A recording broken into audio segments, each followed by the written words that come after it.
دین کی حفاظت، نفس کی حفاظت، عقل کی حفاظت، نسل کی حفاظت اور مال کی حفاظت۔ صدر جلسہ سعادت دکتور عبداللطیف الکندی حفظہ اللہ، جو جمعیت اہل حدیث جموں و کشمیر کے صدر محترم ہیں، صدر ضلع رامبن استاد محترم الشیخ عبدالقیوم السراجی صاحب،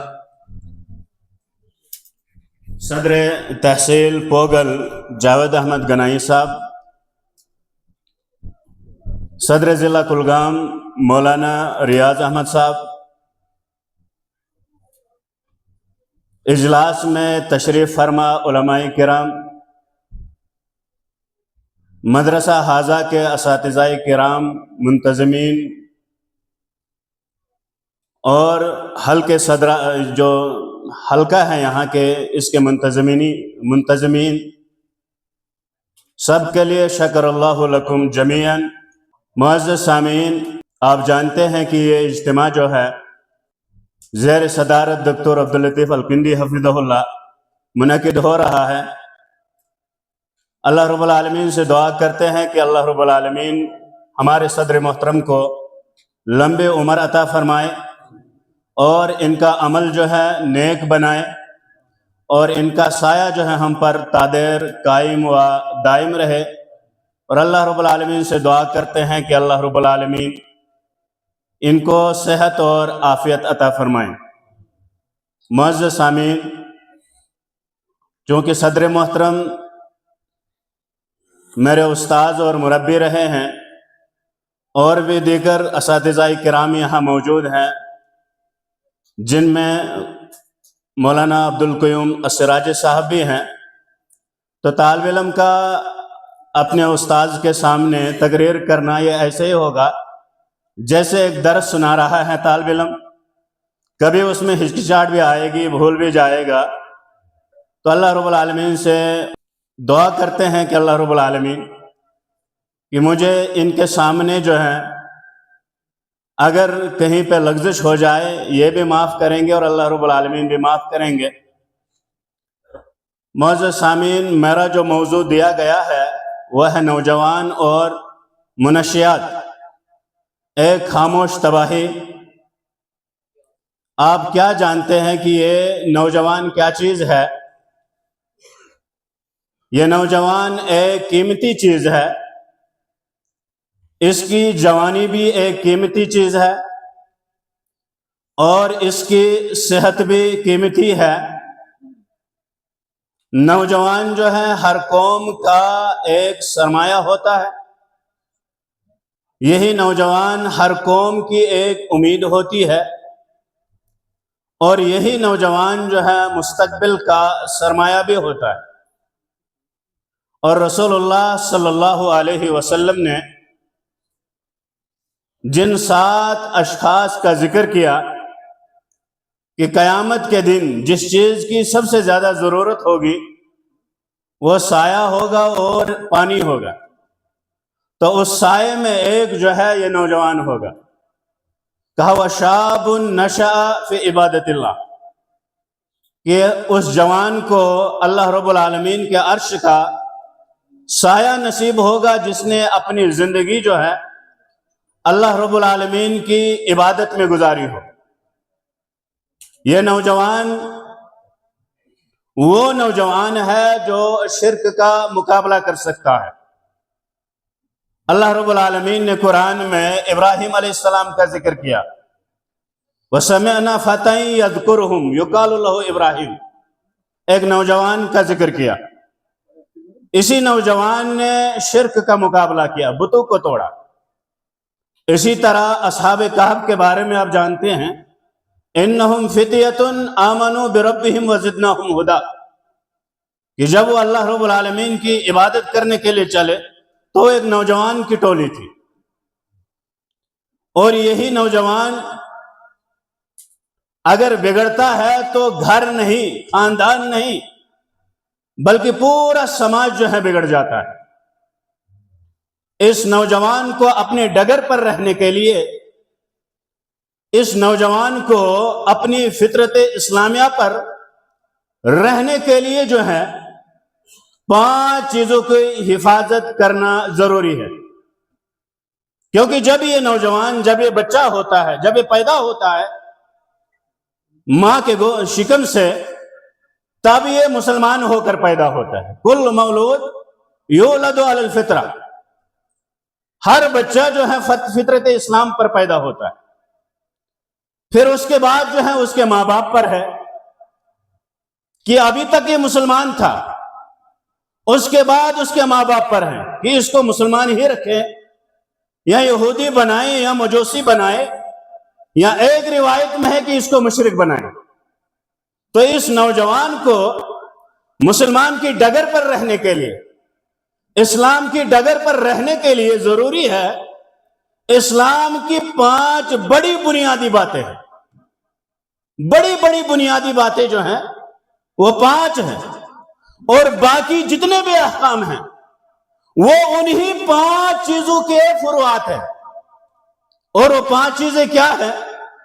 دین کی حفاظت، نفس کی حفاظت، عقل کی حفاظت، نسل کی حفاظت اور مال کی حفاظت. جب یہ نوجوان ان 5 چیزوں کی اچھی طرح سے حفاظت کرے گا تو ایک کامیاب نوجوان ہے.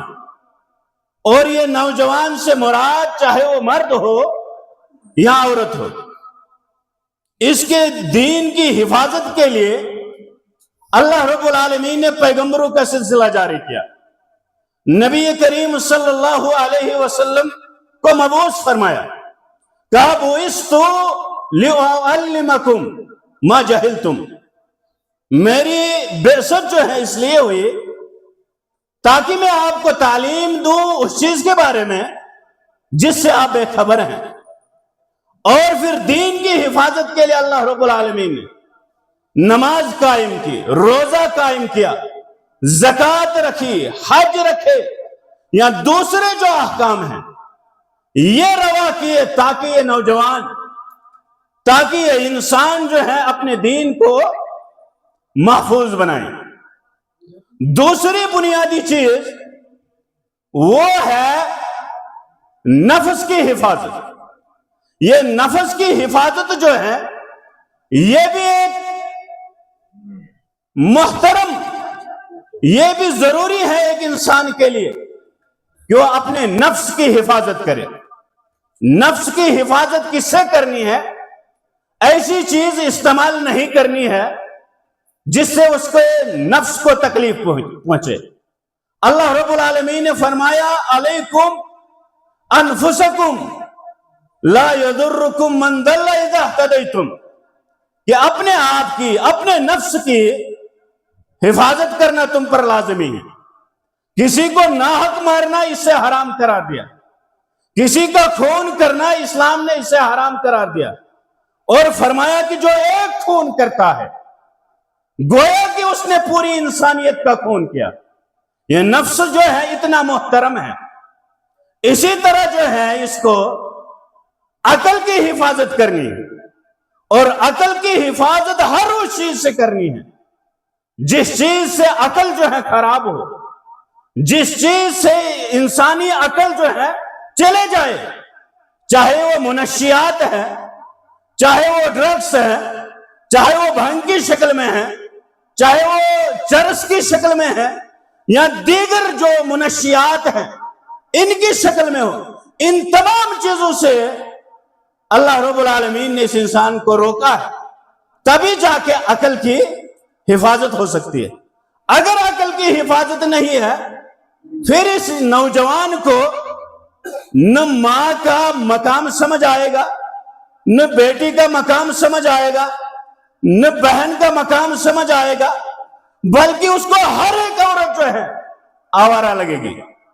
اسی طرح اس نوجوان کے لیے ضروری ہے کہ وہ نسل کی حفاظت کرے. نسل کی حفاظت کے لیے اللہ رب العالمین نے نکاح کو روا کیا، کہا کہ نکاح عام کرو، اس سے بیرا روی ختم ہوتی. اور جو عورتیں بے نکاح ہیں ان کا نکاح کراؤ، اس سے جو ہے آپ کی عزت محفوظ رہے گی، اس سے آپ کی عصمت محفوظ رہے گی، اس سے آپ کی نسل محفوظ رہے گی، اور جو نسل کا جو سلسلہ ہے، جو بقا ہے، وہ جائز طریقے سے وجود میں آئے گا۔ اسی طرح ایک نوجوان کے لیے ضروری ہے کہ وہ مال کی حفاظت کرے، اور مال کی حفاظت اس سے ہوگی کہ چوری اور ڈاکہ سے پیچھے رہے، دھوکہ اور فریب کاری سے پیچھے رہے۔ ان 5 بنیادی چیزوں کی جب ایک نوجوان حفاظت کرے گا تب وہ ایک کامیاب نوجوان ہے، اور یہ وہ نوجوان ہے جو وہ کام کر سکتا ہے جو اور کوئی کر نہیں سکتا ہے۔ اور یہ نوجوانی اتنی اہم ہے، یہ نوجوان خود بھی اتنا اہم ہے، اس نوجوان کی صحت بھی اتنی اہم ہے، اس نوجوان کی عمر بھی اتنی اہم ہے کہ نبی کریم صلی اللہ علیہ وسلم نے فرمایا کہ قیامت کے دن تب تک جو ہے ایک بندے کا فیصلہ نہیں کیا جائے گا جب تک نہ اس سے 4 یا 5 چیزوں کے بارے میں سوال ہو، اور ان 4 یا 5 چیزوں میں یہ نوجوان بھی ہے، اس نوجوان کی عمر بھی ہے، اور اس نوجوان کا جسم بھی ہے۔ جب تک نہیں سے اس کے متعلق سوال ہوگا تب تک جو ہے معاملہ آگے نہیں بڑھے گا۔ اور ضرورت اس بات کی ہے، اس نوجوان کی ہمیں حفاظت کرنی۔ اگر یہی نوجوان بگڑ گیا، منشیات میں داخل ہو گیا، گر پڑا، تو پھر یہ ایک فرد کی پریشانی نہیں یا ایک خاندان کی پریشانی نہیں، بلکہ پورے معاشرے کی پریشانی، بلکہ ملکی سطح پر بھی کوئی ملک جو ہے دنیا میں ایسا نہیں ہے جس میں منشیات کے لیے جو ہیں، ان کی روک تھام کے لیے جو ہیں طرح طرح کے طریقے جو ہیں ایجاد کیے جاتے ہیں، طرح طرح کے طریقے جو ہیں اس کی روک تھام کے لیے جو ہیں نکالے جاتے ہیں۔ تو ضرورت اس بات کی ہے، یہ ہمارا نوجوان جو ہے آج جو ہے انہی منشیات میں، ان نشہ آور چیزوں میں گر چکا ہے۔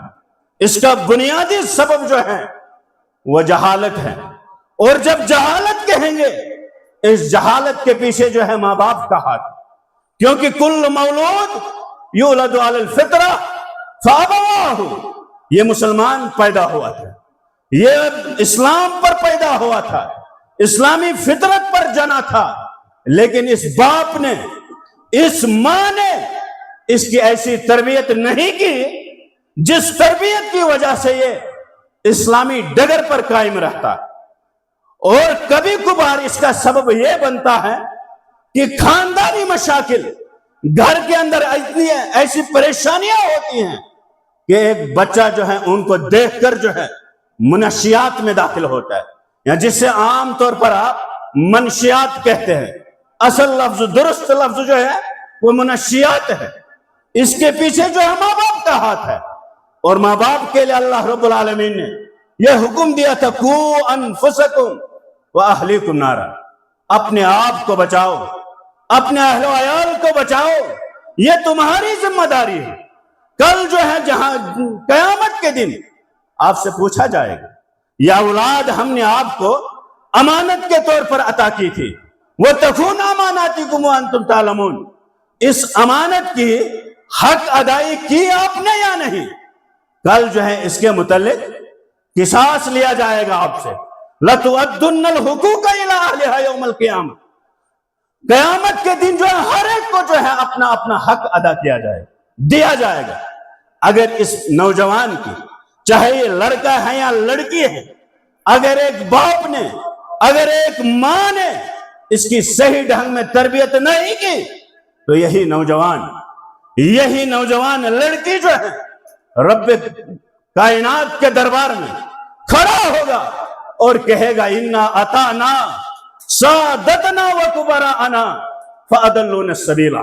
اے اللہ رب العالمین، یہی ہے نا ہم ڈرگس میں کیوں مبتلا ہوئے، منشیات میں اس لیے مبتلا ہوئے، انہوں نے ہمیں کچھ کہا ہی نہیں، یہ ہمارا باپ تھا، یہ ہماری ماں ہے، انہوں نے ہمیں تربیت ہی نہیں کی، ہم تو اسی میں ملوث ہیں۔ ربنا انا اطعنا سادتنا وکبراءنا فاضلونا السبیلا ربنا آتہم ضعفین من العذاب، اے اللہ رب العالمین دگنا عذاب ان کو دے، والعنہم لانا کبیرا، اتنا ہی نہیں بہت زیادہ جو ہے لعنت برسا ان پر۔ اور ایک جگہ فرمایا والعنہم لانا کثیرا یا والعنہم لانا کبیرا، بہت بڑی لعنت، بہت زیادہ لعنت برسا ان پر۔ اور اللہ رب العالمین کا جواب ہوگا آگے سے لِكُلٍّ ضِعْفٌ وَلَكِنْ لَا تَعْلَمُونَ، انہی کے لیے نہیں، عقل کے بعد جو ہے، بلوغت کے بعد جو ہے، ایک انسان جو ہے خود بھی مسئول ہے، اس کو بھی اس کی مسئولیت کے بارے میں پوچھا جائے گا کہ دونوں کے لیے جو ہے یہاں دگنا عذاب۔ تو جو بے راہ روی ہے آج، جو منشیات کا دورہ ہے، کہ عالمی رپورٹ کے مطابق جو ہے اس سال جو رپورٹ آئی کہ گزشتہ سال پوری دنیا میں جو ہے اس منشیات میں جتنے لوگ جو ہے ملوث ہوئے ہیں، شامل ہوئے ہیں، ان کی تعداد جو ہے 350 ملین بتائی جا رہی، چھوٹی تعداد نہیں۔ ہمارا ہندوستان لے لیجئے، بلکہ کبھی کبھار کوئی ایسا ملک بھی ہے وہاں 300 ملین آبادی ہی نہیں ہوتی۔ ہندوستان کو لے لیجئے، ہندوستان میں ہی جو ہے تقریباً 40 سے 50 ملین لوگ جو ہے ہر سال اس میں جو ہے ملوث ہوتے ہیں، جن کی عقل ختم ہو چکی ہے، جو دین سے دور ہو جاتے ہیں، جو نماز سے دور ہو جاتے ہیں، جو ذکر اللہ سے دور ہو جاتے ہیں۔ 40 سے 50 ملین جو ہے ان کی تعداد بتائی۔ اور اتنا ہی نہیں بلکہ جو چرس اور بھنگ جو ضبط کی جا رہی ہے، کا سالانہ رپورٹ میں پچھلے سال جو ہے 13 لاکھ جو ہے کلو گرام جو ہے ضبط ہوئی۔ کہاں ہے یہ باپ، کہاں ہے یہ ماں؟ اس ماں پر جو ہے شریعت نے بڑی بڑی جو ہے 5 ذمہ داریاں عائد رکھی تھی۔ یہ ماں جو ہے اس ذمہ داری سے غافل ہے، یہ باپ اس ذمہ داری سے غافل ہے۔ وہ ذمہ داری کیا ہے؟ وہ پہلی ذمہ داری ہے ایمانی ذمہ داری۔ اگر ایمانی ذمہ داری آپ نے دیکھنی ہو، ایمان کی ذمہ داری کو کیسے جو ہے ادا کرنا ہے، تو حضرت حاجر علیہ السلام کی طرف دیکھیے۔ ابراہیم ابو الانبیاء علیہ السلام مکہ کی زمین میں جہاں کوئی انسان ذات کی نام نہیں، چرند ذات کی نام نہیں، وہاں چھوڑ کے جا رہا ہے۔ اس نے اپنے ایمان کی ایسی حفاظت کی۔ حاجر نے فرمایا اے میرے محبوب، آپ ہمیں کیوں چھوڑ کر جا رہے ہیں؟ جب 3 مرتبہ بولا کوئی جواب نہیں، پھر جب یہیں سے کہا کیا آپ کو اللہ رب العالمین نے یہ حکم دیا ہے؟ کہا ہاں۔ کہا اذن لا یضیعون اللہ۔ حاجر علیہ السلام نے اس وقت جو ہے ایک اپنی ایمانی ذمہ داری نبھائی۔ کہا تب ہمارا تعلق جو ہے اللہ رب العالمین سے مضبوط ہے، اللہ رب العالمین ہمیں ضائع نہیں کرے۔ یہ پہلی ذمہ داری بنتی ہے۔ اگر اس بچے کو روکنا ہے، اس نوجوان کو روکنا ہے کہ یہ منشیات میں داخل نہ ہو، یہ ڈرگس میں داخل نہ ہو، ایک ماں کو جو ہے ایمانی ذمہ داری عطا کرنی ہے۔ دوسری ذمہ داری جو ہے وہ خاندانی ذمہ داری ہے۔ خاندان کو بچانا ہے اس سے۔ خاندان کو کیسے بچانا ہے؟ ماں کی بچوں کی تربیت کرنی ہے، دینی تربیت کرنی ہے، ان کو نماز کی تربیت دینی ہے، ان کو روزوں کی تربیت دینی ہے، ان کو ان سے پہلے جو ہے لا الہ الا اللہ کی تربیت دینی ہے، لا الہ الا اللہ کی تربیت دینی ہے۔ تب جا کے جو ہے یہ نوجوان لڑکا یا لڑکی جو ہے اپنی ڈگر پر، اسلام کی فطرت پر جو ہے قائم رہ سکتا ہے۔ اگر یہ تربیت کا کام اس نے نہیں کیا، نتیجہ یہ نکلتا ہے کہ یہ نوجوان یا نوجوان لڑکی جو ہے یہ باپ کے لیے بھی پریشانی، یہ ماں کے لیے بھی پریشانی، یہ بھائیوں کے لیے بھی پریشانی، یہ بہنوں کے لیے بھی پریشانی، یہ خاندان کے لیے بھی پریشانی، یہ سماج کے لیے بھی پریشانی، یہ معاشرے کے لیے بھی پریشانی کا درد بن جاتا ہے۔ ایک تیسری ذمہ داری جو ہے اس ماں پر ہوتی ہے، وہ سماجی ذمہ داری ہوتی ہے کہ سماج میں بھی جو اس کے ارد گرد کے لوگ ہیں، جو پڑوس کے لوگ ہیں، ان کو بھی حکمت اور دانائی سے تربیت دینی ہے۔ کہا قیامت کے دن میزان عمل میں جب حساب لگے گا سب سے بھاری عمل جو ہے وہاں اس حسن اخلاق اور تقوی ہے۔ اسی طرح چوتھی ذمہ داری جو ہے وہ دعوتی ذمہ داری ہے، دعوت کو بھی حکمت کے طریقے سے دینا ہے۔ اور اسی طرح پانچویں ذمہ داری جو ہے جو اہم ہے وہ ہے تعلیمی ذمہ داری۔ خیرکم من تعلم القرآن وعلمہ، سب سے بہترین لڑکا، سب سے بہترین لڑکی جو ہے وہ ہے جو قرآن پڑھے، جو قرآن کی تعلیم سیکھے، اور سب سے بہترین معلم، سب سے بہترین مربی جو ہے وہ باپ یا ماں ہے جو قرآن کی تعلیم دے، جو کتاب اللہ کی تعلیم دے، جو حدیث کی تعلیم دے۔ امام شافعی کو لے لیجئے، امام مالک کو لے لیجئے، امام احمد بن حنبل کو لے لیجئے، امام بخاری کو لے لیجئے، یہ سارے ائمہ جو ہیں اپنے ماؤں کا کردار ہے۔ جب ماؤں نے یہ ذمہ داری نبھائی، ایمانی ذمہ داری بھی، خاندانی ذمہ داری بھی، سماجی ذمہ داری بھی، دعوتی ذمہ داری بھی، تعلیمی ذمہ داری بھی، تب جا کے امام احمد بن حنبل کا جو ہے وجود میں آیا۔ تب جا کے امام احمد بن حنبل نے فرمایا کہ مسند احمد کو میں نے 7 لاکھ احادیث سے انتخاب کیا ہے۔ 7 لاکھ احادیث، ہمیں 1 حدیث 10 حدیث 20 حدیثیں یاد نہیں ہوتے، یہ امام احمد بن حنبل ہے۔ امام بخاری کو لے لیجئے، کہا حفظت 100 الف حدیث صحیح، 1 لاکھ مجھے صحیح احادیث سند کے ساتھ یاد ہے۔ وہ حفظت 200 الف حدیث ضعیف، اور 2 لاکھ احادیث مجھے ضعیف سند کے ساتھ یاد ہیں۔ اور عمومی طور پر فرمایا حفظت 600 الف حدیث، میں نے 6 لاکھ احادیث یاد۔ یہ کب جو ہے امام بخاری وجود میں آیا، یا امام مالک، یا امام احمد بن حنبل، یا دوسرے جو ائمہ ہیں جو سلف میں گزرے ہیں، یہ ماؤں کا کردار رہا ہے۔ تو آج جو منشیات کا دورہ ہے، اس میں سب سے بنیادی سبب جو ہے وہ ماں باپ ہے۔ انہوں نے جو ہے ان کی تربیت، دینی تربیت نہیں کی، اور کل قیامت کے دن جو ہے یہ اللہ رب العالمین کے یہاں مجرم ہے۔ دوسرا سبب جو ہے برو کی صحبت اختیار کرنا، اور برو کی صحبت میں بھی اس کا جو حصہ ہے وہ بھی ماں باپ کے ذمہ ہی جاتا ہے۔ جب انہوں نے تربیت ہی نہیں کی کہ برے لوگوں کی صحبت اختیار نہیں کرنی ہے، جب انہیں اس کی تربیت کی ہی نہیں، نتیجہ یہ نکلتا ہے کہ ایک اولاد جو ہے برے لوگوں کی صحبت اختیار کرتا ہے، اور وہ پھر جو ہے برے لوگوں کی وجہ سے جو ہے ان منشیات میں گر جاتا ہے۔ اسی طرح اور ایک سبب جو ہے، جو اس کا بنیادی سبب ہے، وہ یہ ہے کہ یہ نوجوان یہ بھی جو ہے دینی تعلیم سے لا علم رہتا ہے، جاہل رہتا ہے۔ اس کو پتہ ہی نہیں توحید کیا ہے، اس کو پتہ ہی نہیں نماز کیا ہے، اس کو پتہ ہی نہیں روزہ کیا ہے، زکوٰۃ کیا ہے، اور حج کیا ہے، یا باقی جو ایمان کے مسائل ہیں، یا اسلام کے مسائل ہیں، یا نماز کے ارکان ہیں، یا واجبات ہیں، اس کو پتہ ہی نہیں ہے یہ چیزیں کیا ہیں۔ اس لیے بے راہ روی میں، ان منشیات میں جو ہے گر جاتا ہے۔ اسی طرح اور ایک سبب ہے اس کا کہ وہ ہے وسائل الاعلام، سوشل میڈیا ہے۔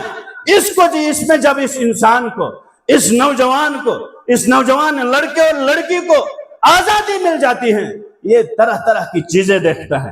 کبھی یہ منشیات، یہ نشہ جو ہے، یہ تمباکو جو ہے، یہ شراب خوری جو ہے، یہ جو ہے خاموش بربادی ہے۔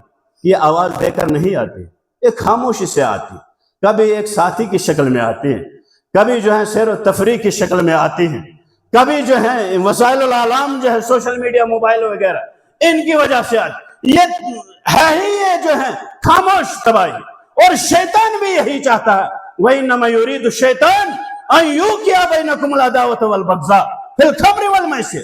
شیطان بھی یہی چاہتا ہے۔ یہ رب نے تب کہا تھا آدم علیہ السلام کو کہ یہ شیطان تمہارا کھلم کھلا دشمن ہے۔ تو ضرورت اس بات کی ہے کہ ہم جو ہے اس اولاد کو، اپنی اولاد کو، نوجوان طبقے کو جو ہے اس سے کیسے نکالیں گے؟ اس کی جو ہے سب سے پہلے جو ہے ایک ماں باپ کو اپنی اولاد کی صحیح معنوں میں تربیت کرنی ہے۔ علماء کو جو ہے اس کے متعلق جو ہے کانفرنس اصلاح معاشرہ کے نام سے جو ہے منعقد کرنی ہے۔ جگہ جگہ جو ہے اس کی قباحت سے، جو منشیات ہیں اس کی قباحت سے اس کی خطورت سے اور اس کی عقوبت سے جو ہے نوجوان کو ڈرانا ہے کہ اس کی سزا جو ہے آخرت میں کیا ہے۔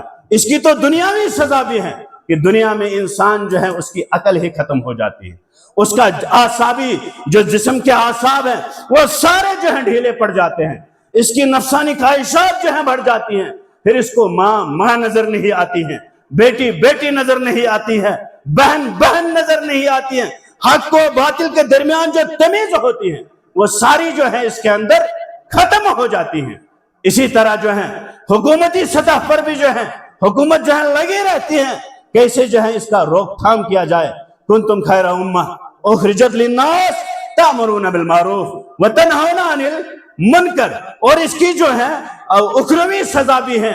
اخروی سزا یہ ہے کہ یہ جب عبادت کرے گا، نماز پڑھے گا، یہ شراب خور، اس کی 40 روز تک نماز قبول ہی نہیں ہوتی، اور اگر چوتھی بار بھی پھر لوٹا شراب پینے کے لیے اور توبہ نہیں کیا تو قیامت کے دن جو ہے اللہ رب العالمین جو ہے اس کو کھبال پلائے گا۔ صحابہ نے عرض کیا کھبال کیا ہے؟ تینت الخبال، کہا یہ جہنمیوں کے جسم سے جو پیپ نکلتی ہے وہ اس کو پلائے جائے۔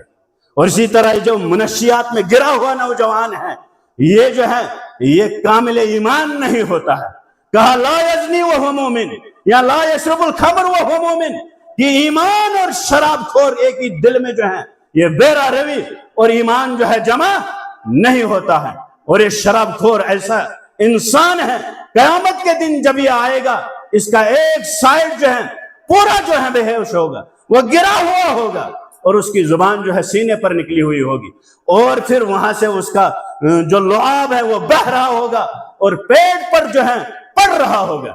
یہ جو ہے اس کا اخروی جو ہے اخروی سزا ہے، اس کی دنیاوی اعتبار سے بھی ختم ہو جاتا ہے، عقل کے اعتبار سے بھی، سمجھ کے اعتبار سے بھی، فہم کے اعتبار سے بھی، معاشرے کے لیے بھی پریشانی، خاندان کے لیے بھی پریشانی اور ماں باپ کے لیے بھی پریشانی۔ اسی طرح جو ہے اس کی کئی جو ہے اخروی سزا ہے، لیکن وقت کی جو ہے قلت ہے، وقت جو ہے تیزی سے گزر رہا ہے۔ یہ ساری چیزیں جو ہیں شراب میں ڈرگس بھی شامل ہے، شراب میں نشہ آور چیزیں بھی شامل ہے، شراب میں تمباکو بھی شامل ہے، شراب میں سگریٹ نوشی بھی شامل ہے، اور اللہ رب العالمین نے فرمایا وَيُحَرِّمُ عَلَيْهُمُ الْخَبَائِثَ، خبیث چیز جو ہے اللہ رب العالمین نے حرام کی ہے۔ کوئی نہیں کہے گا آپ کو کہ تمباکو جو ہے یہ حرام خبیث نہیں ہے، کوئی نہیں کہے گا آپ کو کہ یہ جو سگریٹ پینا ہے یہ خبیث چیز نہیں ہے، یہ علی اعلان جو ہے سب کا اس میں اجماع ہے یہ خبیث چیز ہے۔ یہ کیا ہے؟ خبیث چیز ہے، اور خبیث چیز کا استعمال کرنے سے جو ہے ایمان گھٹتا ہے، زیادہ نہیں ہوتا ہے۔ اور اللہ رب العالمین سے دعا کرتے ہیں کہ اللہ رب العالمین اس معاشرے کو جو ہے سدھارے، اللہ رب العالمین جو ہماری اولاد ہیں ان کی حفاظت فرما، اللہ رب العالمین اس نوجوان نسل کی حفاظت فرما، ہمارے احوال کو درست فرما، اللہ رب العالمین جب تک ہم زندہ رہیں اس دنیا میں ہمیں تب تک زندہ رکھنا جب تک زندہ رہنا ہمارے لیے بہتر ہو۔ اللہ رب العالمین ہمیں اس وقت موت عطا کرنا جب موت جو ہے ہمارے لیے بہتر ہو۔ وقت بھی میں نے زیادہ لیا، معذرت خواہ ہوں اس کے لیے۔ اللہ رب العالمین سے دعا کرتے ہیں کہ اللہ رب العالمین ہمیں سننے اور سمجھنے اور اس پر جو ہے عمل کرنے